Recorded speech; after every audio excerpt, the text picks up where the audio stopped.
Welcome to this explainer. Today, we're unpacking something that, honestly, so many of us carry around every single day without even realizing the true weight of it. We're looking at a deeply relevant text titled The Architecture of Enduring Responsibility. You know, if you've ever felt like your daily life is just this heavily constructed building of duties and endless tasks, well, you are exactly who needs to hear this. We're going to break down the heavy, structured realities of your daily grind, figure out exactly where all that friction is coming from, and most importantly, how to sustain this structure without letting it literally crush you. Okay, let's dive into this. Why does doing the right thing feel so heavy? It's a massive question, and it's one the source material tackles head on. A lot of us are carrying incredibly long-term responsibilities, right? Maybe it's in your career, your family, or just your own personal development. You do what you're supposed to do. You show up, you put in the hours, and yet you still feel this deep sense of burnout creeping in at the edges. It's that kind of exhaustion that sleep just doesn't entirely fix. Why is that? Well, to figure it out, we need to look at the very foundation of how we build our days. Which brings us to part one, the weight of routine. If your life right now feels highly regimented, I promise you, you are not alone. Our daily lives often become entirely structured around strict routines, fixed duties, and massive responsibilities. You probably feel this incredibly strong obligation to just complete your tasks, even when your motivation is absolutely zero. I really want you to internalize this right now. This overwhelming sense of duty, it is not a failure on your part. Actually, scratch that. It's a profound commitment.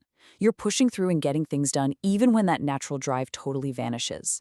But holding that massive structure up, day in and day out, that requires an immense amount of unseen energy.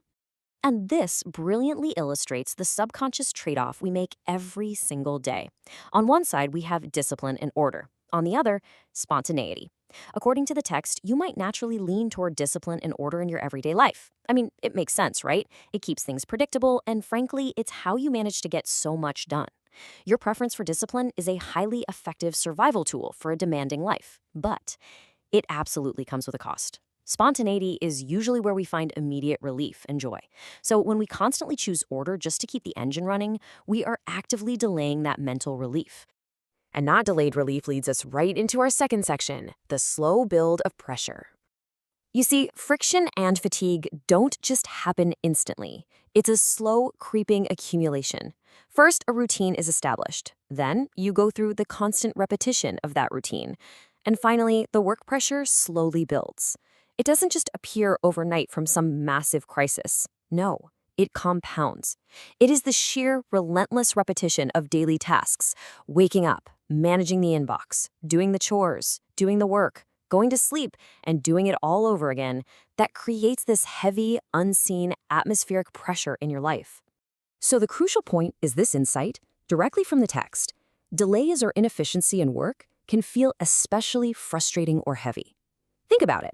When you're already operating under that massive atmospheric pressure we just talked about, your tolerance for inefficiency absolutely drops to zero. Have you ever lost your temper over a 5-minute delay in traffic? Or maybe a tiny tech glitch? It's not because you're just a naturally impatient person. It's because you're already carrying a maximum load of obligations.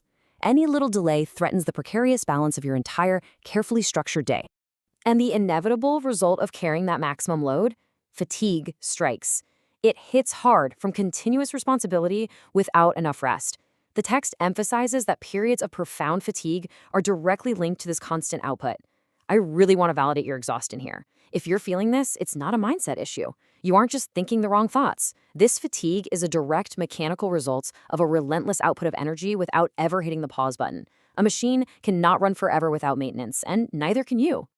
But there's a very good reason you put yourself through all of this. Part 3. Playing the long game. Let's shift our perspective here for a second, because while the fatigue is completely real, the purpose behind it is incredibly powerful. Taking on long-term responsibilities requires immense patience and endurance. The source material validates that what you are doing right now is an act of sheer endurance. You aren't just trying to survive a random Tuesday, you are building a lasting foundation. Whether you're raising a family, navigating a complex career, paying off a mortgage, or doing deep personal growth, you've chosen to take on something vast. You've shifted from merely surviving the day to building an architecture that will last for years. Let's move to and see how this builds over time. On day one, there's always that desire for quick changes, right? We all want the hack, the shortcut.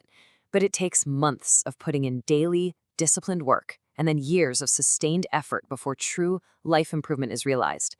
The text makes it clear that life improves only through this sustained effort, not overnight fixes. You are running a marathon, not a sprint.